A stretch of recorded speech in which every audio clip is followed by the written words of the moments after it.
On that September 15, 2024, the air in Tehran felt denser than ever, as if the sky itself were holding its breath before an inevitable storm. I stood behind the podium of the Grand Mosalla Mosque complex, hands gripping the cold metal edge, feeling sweat bead on my forehead under the weight of my IRGC colonel's cap. Before me, a human sea of more than 25,000 people stretched as far as the eye could see, a tide of expectant faces, green scarves, and posters bearing the image of the supreme leader. The sun beat down with particular malice, reflecting off the medals on my chest. Decorations I earned on the battlefields of Syria and Iraq, which at that precise moment weighed on me as if they were made of molten lead. My voice was supposed to be the thunder defending Islam and condemning the Christian infidels, but my heart beat with a rhythm I didn't recognize, a drumming of fear and a strange peace that defied all military logic. Before we continue, take a moment to subscribe to the channel, activate the bell so you don't miss any testimonies, and leave a comment letting us know where you are listening from. It is very important to have you participating in this community. Now let's get back to the testimony. I had spent entire nights rehearsing a speech full of anti-Western rhetoric, empty words I used to spit with a conviction that no longer existed in my gut. As I looked into the state television cameras, a metallic smell of dust and hot asphalt filled my lungs, mixing with the scent of incense wafting from inside the mosque. I was the commander of Intelligence Unit 840, a man trained to detect threats, to break wills, and to protect the foundations of the revolution. But on that podium, I felt like a building whose internal structure had been devoured by termites. Every time I inhaled, I felt the rough brush of my perfectly starched uniform against my skin, reminding me of the identity I was about to incinerate before the eyes of an entire nation. It wasn't just a speech at stake. It was my whole life, my family, my honor, and the legacy of my father who died in the war, all hanging by a thread of truth that I could no longer hide under the disguise of duty. My story had always been that of an obedient soldier, a son of the system designed not to question, but simply to execute. I grew up under the stern gaze of my father's portrait, a Basij commander who became a martyr in the war against Iraq when I was just a boy seeking his approval in the shadows. My mother fed me stories of his heroic sacrifice, telling me that my only purpose on earth was to serve Allah and the motherland with the same ferocity he did. At 19, I put on the uniform for the first time, feeling a pride that swelled my chest as I underwent brutal training designed to turn my humanity into a weapon of precision. I learned to wake up at 4 in the morning, to pray with mechanical discipline, and to see the world through the sights of a rifle, convinced that any dissent was a cancer to be excised without mercy or remorse, believing that in that rigor, I would find the fulfillment I always lacked. However, after 20 years of active service and medals for bravery, the void in my chest only grew deeper and darker, like a bottomless pit that no military promotion could fill. I performed every ritual. I prayed 5 times a day with my forehead pressed to the rug. I fasted during Ramadan until my legs shook, and I gave alms with impeccable public generosity, but my prayers felt like dead words bouncing off an iron ceiling.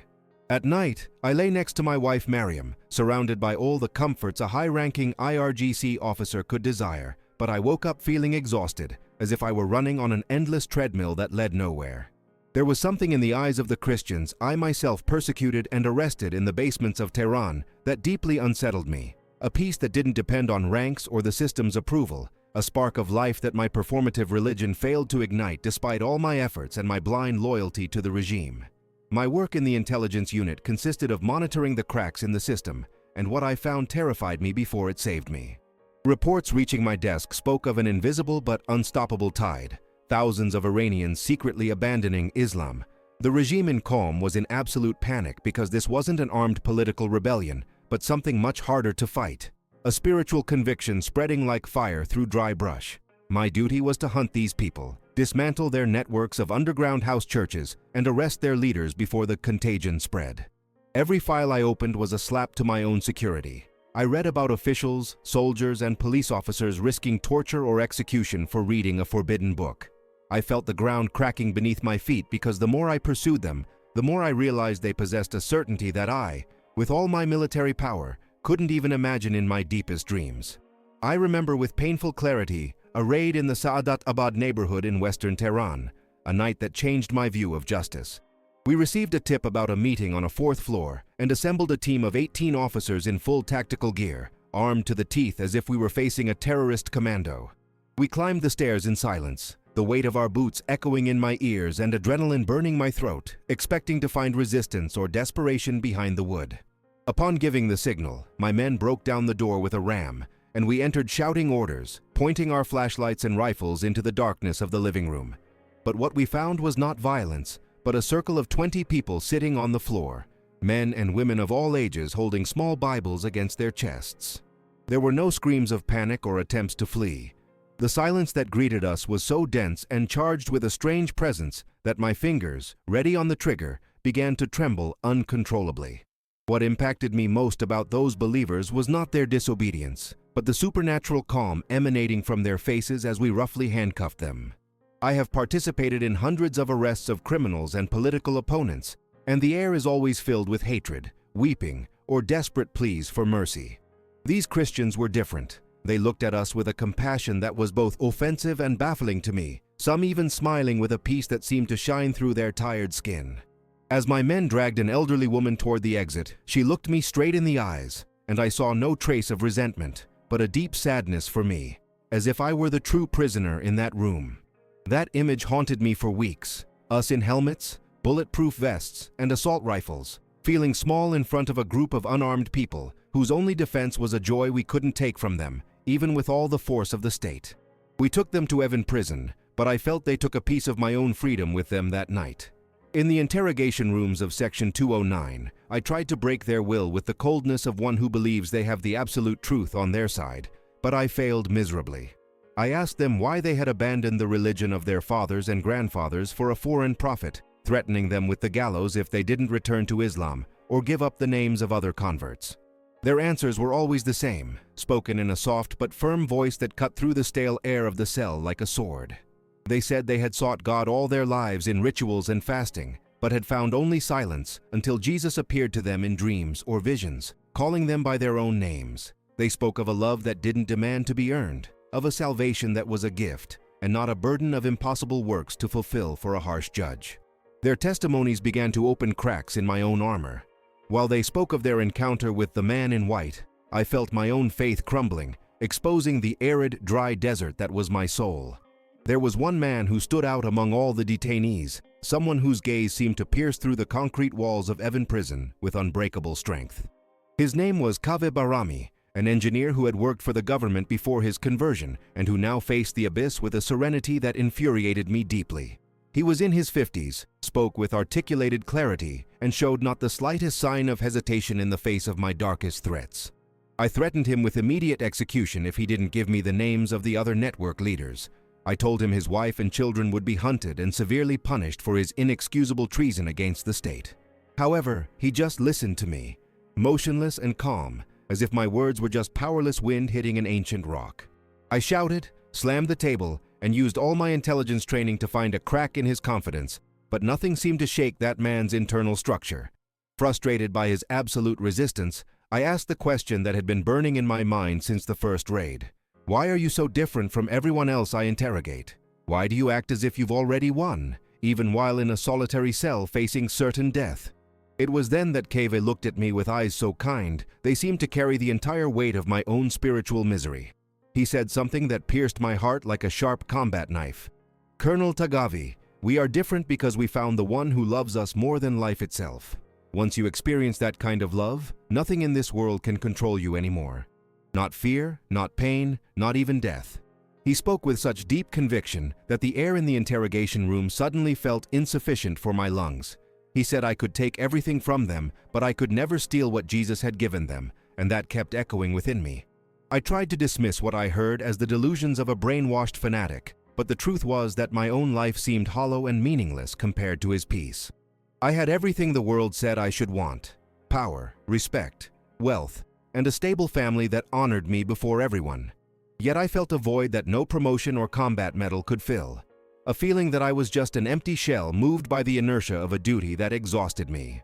I prayed mechanically 5 times a day, fasted to exhaustion, and fulfilled every pillar of Islam with surgical precision, but my prayers felt like dead words that didn't go past the ceiling of my office. I realized I was living a dangerous lie, pretending to be a man of faith while drowning in a spiritual vacuum that consumed me from within. I began to wonder if these Christians had truly found something real that I lacked. something all my duties would never give me. About 3 weeks after the interrogation with Kavi, the anguish became unbearable, and the silence of my house seemed to scream the questions I tried to silence with work. One morning, around 2 o'clock, I got up without waking Mariam and went to my private office, a refuge of absolute silence.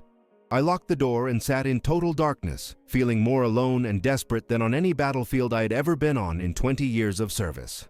Something inside me broke that night. I could no longer stand the weight of hypocrisy and the uncertainty of a God who seemed only a distant and punitive master.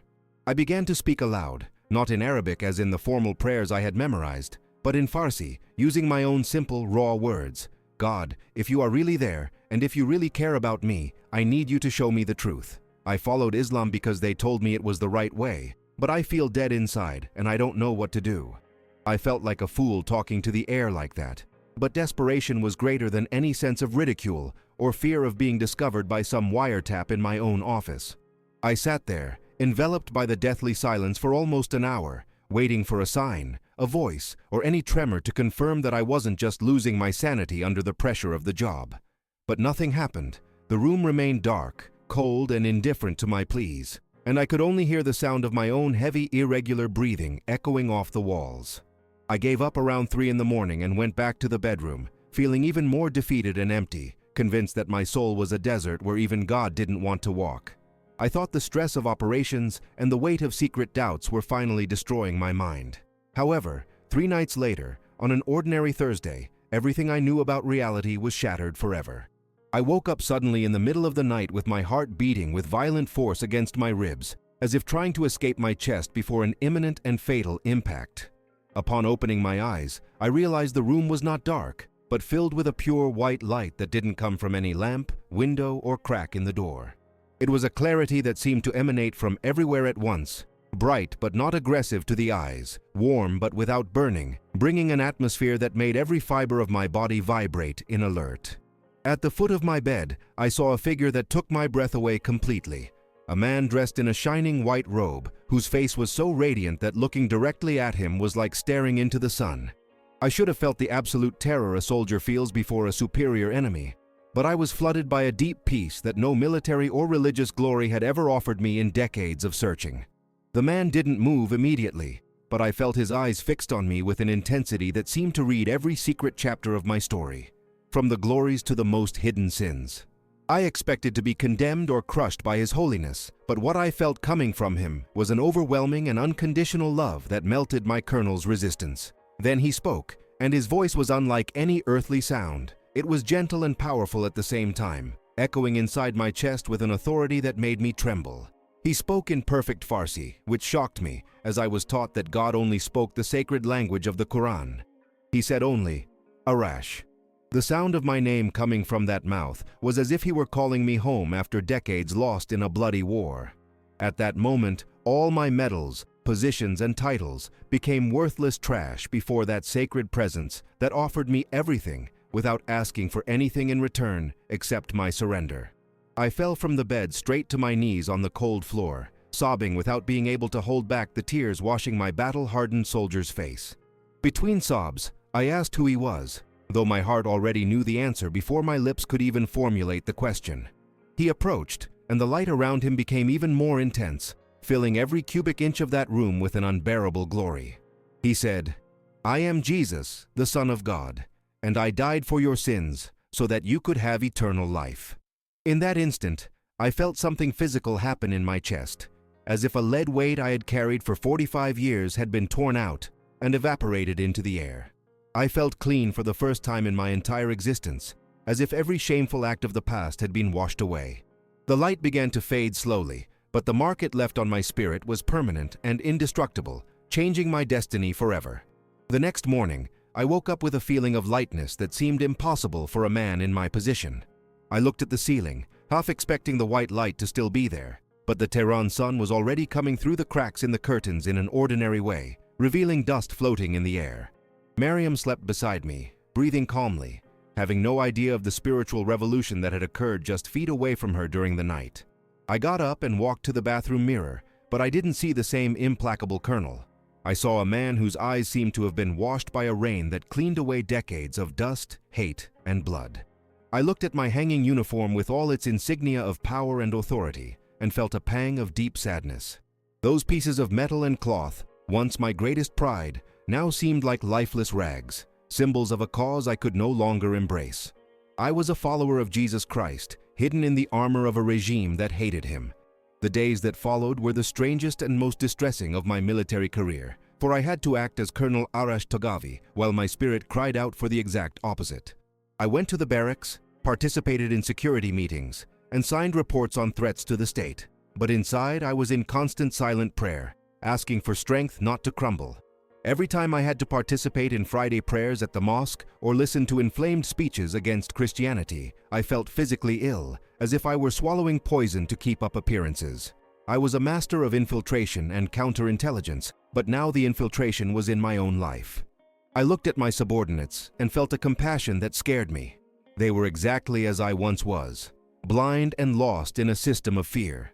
The lie I was living weighed on me, and I knew I couldn't sustain that facade for long without something exploding.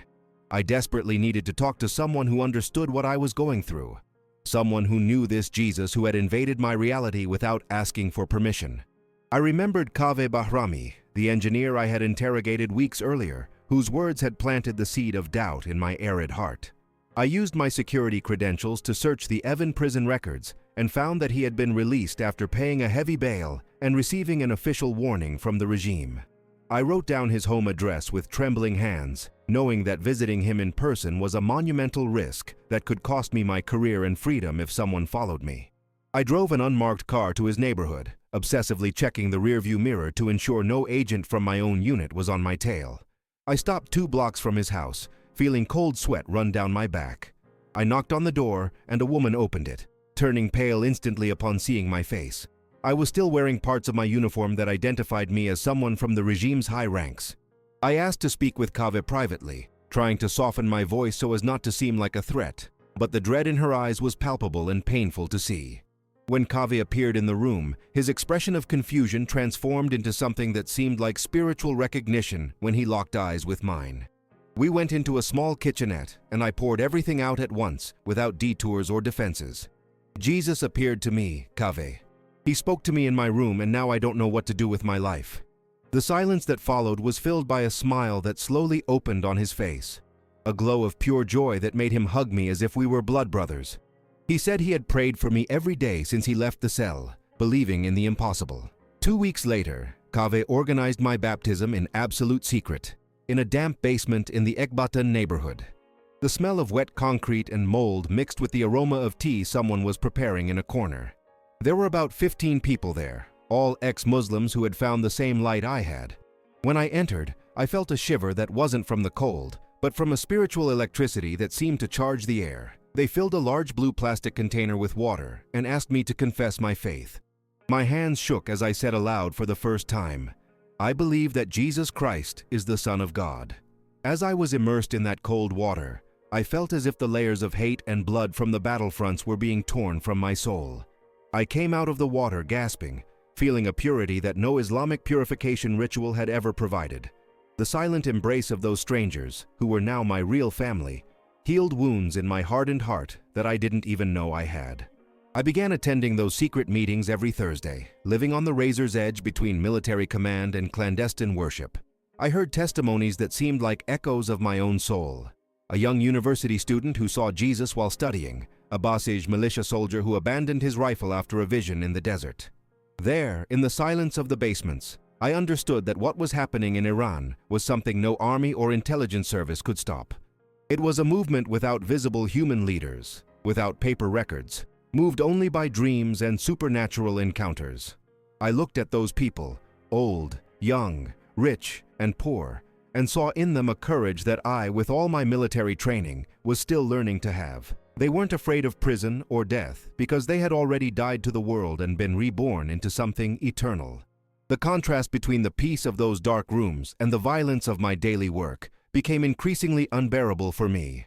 I began reading the New Testament Kaveh gave me, hiding the small book in Farsi inside my intelligence report folders. I would wake up before the sun, lock myself in the office, and devour the words of Jesus like a man dying of thirst in the desert. Every sentence of his was a blow against everything I had learned in the IRGC and the revolution. Where I learned to hate the enemy, he said to love. Where I learned to seek power and dominance, he said to be the servant of all. The us versus them mentality, the basis of my identity for 45 years, fragmented before the idea of a God who cares for the humble and poor in spirit. I felt a spiritual fever growing inside me, an urgency to shout that truth to the world. The Jesus I knew on the pages wasn't the distant prophet of school books, but the living Lord who had sat at the foot of my bed and called my name with a sweetness that still makes me cry today. The situation became unsustainable when I received a direct order from my superior to plan a series of raids against the very house churches I now loved. I had to sign arrest warrants for people who could be my brothers in faith, feeling physical nausea every time the pen touched the paper. My soul was being torn in two. I prayed desperately for Jesus to show me a way out before I betrayed those he called me to protect. It was then that I received an invitation to speak at the Grand Mosala Mosque, a massive event organized by the government to reaffirm Islamic values and crush growing Christian influence. The moment I hung up the phone, a chilling and electrifying clarity took hold of me. I knew that was the moment for which Jesus had prepared me. I would no longer be a hidden spy.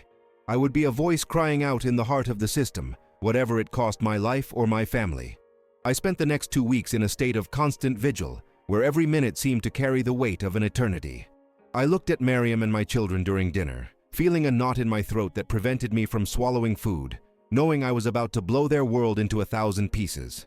I loved them, but the love of Jesus now burning in me was a flame that no longer accepted the shadows of lies. In my office, I mentally rehearsed the words I would say, feeling cold sweat soak my shirt under my colonel's uniform. I wasn't a speaker. I was a man of action, a soldier trained for war. But that battle would be different from all others because I would be my own target. I read the story of Stephen and the apostles in the New Testament, feeling an electric connection with those men who did not fear death. I knew that after that day in Mosala, my career, my prestige, and perhaps my neck would be lost. But the peace Jesus gave me was so real that fear seemed like a substanceless shadow before the light.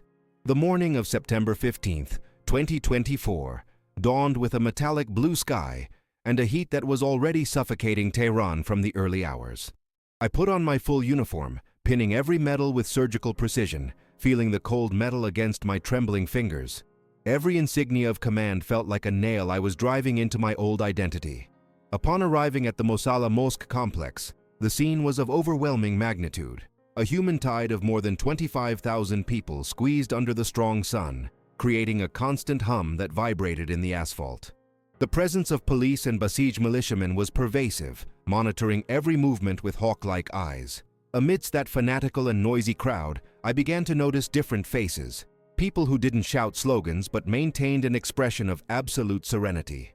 They were the brothers from the house churches who had come in silence, spreading strategically throughout the site as we had planned in the shadows. The electricity in the air was so palpable that I felt the hair on my arm stand up under the thick fabric of the uniform. The event began with the regime's usual pomp, but everything sounded to me like a poorly staged and soulless play. A junior cleric opened with a prayer in Arabic that echoed through the powerful speakers, filling the air with a cadence I had known since childhood, but that now didn't touch a millimeter of my spirit. Inflamed speeches followed about the glory of the revolution and the need to destroy any Western influence, especially Christianity, which they called a tool of the great Satan. The crowd responded with rhythmic chants of "Death to America" and "Death to Israel," a sea of raised fists that looked like a wave of hate hitting the stage. I was sitting backstage with the other VIP guests, feeling the weight of my holster at my waist and the dryness in my throat that no water could relieve. I looked at my superior commanders in the front row, smiling and confident in my loyalty, and felt deep compassion for them. They thought they were celebrating the strength of a system, while I knew the foundations of that structure were about to shake under the impact of a single truth. Around 3:30 in the afternoon, the moderator announced my name with a bow that sounded like the tolling of a funeral bell for Colonel Arash Tagavi. He described me as a decorated hero, a faithful guardian of the revolution, and an example of military integrity. I walked toward the microphone with heavy steps, hearing the sound of my boots against the wooden stage like beats on a war drum. Before me, 25,000 faces became a single human blur, but in the center of it all, TV cameras shone like mechanical eyes ready to take my image to every corner of Iran. I felt the cold metal of the stand under my hands, and suddenly, all the noise of the crowd and the suffocating heat seemed to recede to an infinite distance. A supernatural calm, a clarity I had never experienced even in the most critical moments of combat, enveloped my entire being. I was no longer a spy, nor an officer, nor a prisoner of fear. I was just a man who had seen the face of God and now needed to tell what he saw. I opened my lips and the first word came out with a strength that was not mine. I began by stating my name and rank, exactly as the moderator had done, but with every word I felt I was stripping off an old, dead skin that no longer served me. I looked directly into the state broadcast cameras and declared that 6 months ago, Jesus Christ appeared in my room in the middle of the night, called me by name, and changed absolutely everything I believed about God, life, and our country. I declared with all the strength of my lungs that He is the Son of God, and that He alone will bring true peace to Iran, a peace that men can never manufacture with weapons, propaganda, or oppressive laws. The shock in the crowd was something physical and palpable. I heard a collective gasp that sounded like a giant wave breaking against the hot, dry asphalt of the mosque. My commanders, sitting in the front row, froze with their mouths open, unable to process how their most faithful and decorated officer was committing what they considered the ultimate betrayal before tens of thousands of people present and millions watching online. The silence that followed my declaration was so dense I could hear the hum of the electric cables above us, but that void of sound lasted no more than a few seconds before being shattered by the impossible. From every corner of that gigantic complex, people began to stand up synchronously and spontaneously, defying security orders. It wasn't just a few isolated individuals, it was hundreds, then thousands, who began to shout in a cacophony of faith that drowned out any attempt at control. A woman near the front raised her hands and shouted, "I saw Him too! Jesus appeared to me in a dream." A young man a few meters away yelled that he had been healed by a man in white, and soon the air was saturated with testimonies sprouting from all sides like water springs in the desert.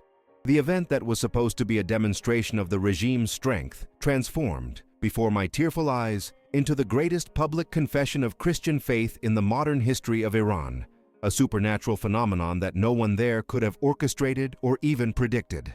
The security forces and the Basij militia were in a complete state of paralysis and confusion, not knowing how to act before a crowd that wasn't protesting with stones, but with confessions of love for Christ. I saw patrol officers let their radios fall while looking around, terrified and marveled at the magnitude of that spiritual explosion that followed no human logic.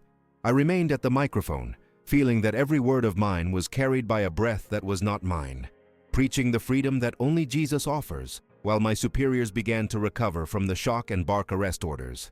The atmosphere was electric, charged with a glory that seemed to make the ground itself vibrate.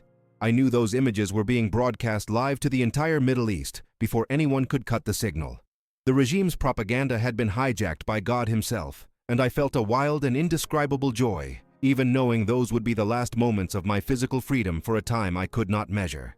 When the guards finally regained their sense of duty and rushed toward the stage to silence me, I felt no fear, but a deep and peaceful acceptance.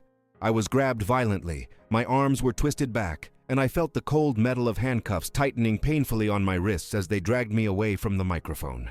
Even as I was pulled down the steps, with my former colleagues' boots hitting my body, I kept shouting to the crowd that Jesus loved them and that the light had finally come to the darkness of our nation.